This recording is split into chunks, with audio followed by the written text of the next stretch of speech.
I just wanted to take a minute and go over some angle grinder maintenance. I run a lot of angle grinders. I do a lot of sanding. I do a lot of metal building, and I run these things a lot. Not that I'm any kind of professional, so don't mark me up as the world's the best, but these are Harbor Freight grinders, so they're the El Cheapoest that you can even get your hands on. A good grinder costs a lot of money. These grinders cost less than $20. As long as you maintain them, I think this one's between 2 and 3 years old, and it's still running fine. I try to take care of it, even though I run them really hard. So right now we're just kind of focusing on our nose piece. We run flat discs, and actually this just happens to be my brand. I sell them as well, so if that's worth anything, I have a little bit of experience at running these things. I've designed several weird tools that go with the angle grinders and such, so I have a little bit of experience with them. What I'm focusing on today is, we're going to just call this a gear, because I'd call it a worm gear. Somebody will probably call it something else. That little guy down in there is the drive gear. We'll call this the worm gear. You can see that it is pretty dry looking, and that guy down there is dry looking. This stuff here is signs that I have oiled it, and it's got hot enough that the grease has kind of come through the area a little bit and allowed the dust to be able to stick to it. For me, that's fine. I can blow all of that off. This grease here, which is actually probably still fine and usable, if you didn't have anything else, you could just wipe it on the gear and reuse it. That white grease right there is what the machine comes with from the factory, and it's like, if you don't have anything else, it's fine as well. Really what you're looking for is to get grease back on the gears. I'm not going to reuse that grease because I have another grease that I do use.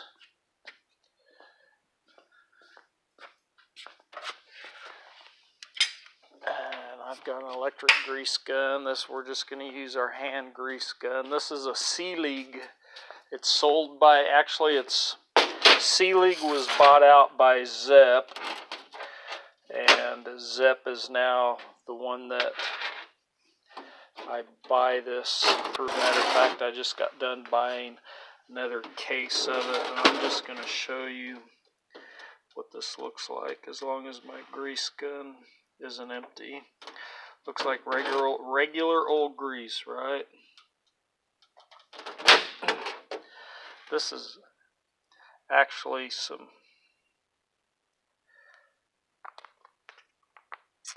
pretty special stuff, in that it has what's called tackiness, the ability to, it's not thin and watery. This here is rated up to 500 degrees. I use it in my powder coating ovens on the bearings that run upwards of 450 degrees. I grease them every day, and my bearings last a very long time. So we're going to go ahead and shoot some new grease in here and along on our gears. We're going to take some of this old stuff out just a little bit. The more that's packed in there, probably the better, so that it has more of a chance of getting onto the gears.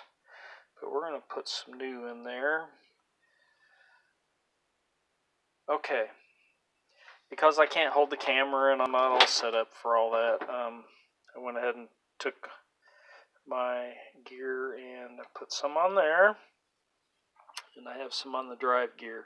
That hole right in the center is a hole for this pin. Maybe on fancier machines they actually have a ball bearing, but it's also really important. This guy will have a bushing in it, which is what you would call your bearing. It's real important for that to have grease in it as well. So there, we've put grease in there, and we've put grease on there. We're just gonna go back together with it, if I can get it back together. There we go. Except that I may have it backwards. Maybe. There we go. Okay, so there the bearing sat down into place. Get these four screws.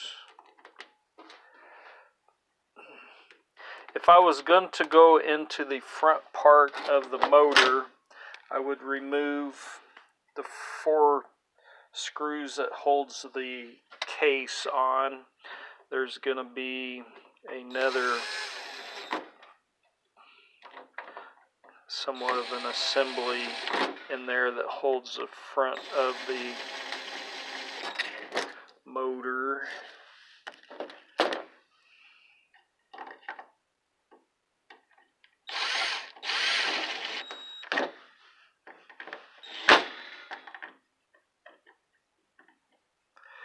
Yeah, that's what you get when you got one-handedness. You just really want to get them a little tight, not too much. You definitely don't want to break your screws off. Then we would go ahead and take the air nozzle and blow it out while we're at it, if you happen to have air. So we took a little air and we blew it off. And it's good to, that has a little fan in there that runs on the front of the motor that pulls air either this way or it pushes it that way to send air across the motor, electrical motor works. And this would be the vent holes. It's always good to blow those out as well. In another video, I'll discuss and show basically taking one of these guys apart. It's just that screw holds the back of the case on, and then those 4 screws taken off allows you to take it apart and to be able to get in there. Just taking the back off allows you into the brushes and that, which can be a little tricky, but really not too bad. But keep these things running good and they'll run for a long, long time. Thanks for watching.